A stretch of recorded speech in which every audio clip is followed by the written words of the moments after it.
Работните места во Македонија одземаат животи. Годишно во просек околу 40 лица ги загубиле своите животи, обавувајќи ги работните обврски. Според извештаите на Сдруженијето за заштита при работа, убиец број 1 е земјоделството.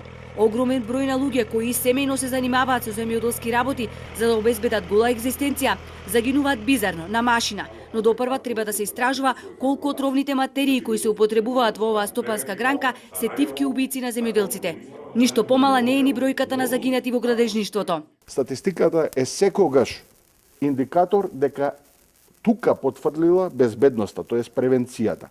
Најчесто се сретнуваме со безбедноста и здравјето при работа, поточно работниците се сретнуваат во оној момент кога ќе се случи несреќата на работа. Несреќата самата по себе не е со најава. Таа се случува кога не ја очекуваат, но кога ќе се случи, тогаш се плеткуваат во лавиринтот на остварување на своите социјални права.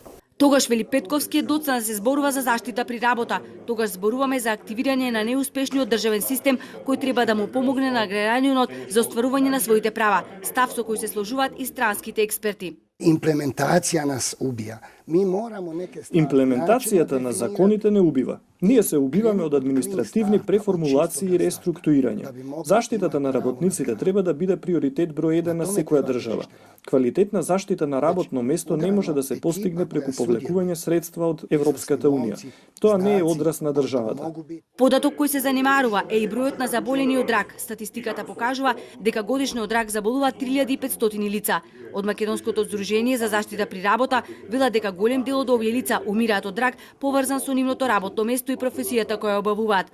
Овој процент во Македонија се движи до 20%, а луѓето не се свесни дека заболувањата ги стекнуваат во неадекватни услови во текот на целиот работен век.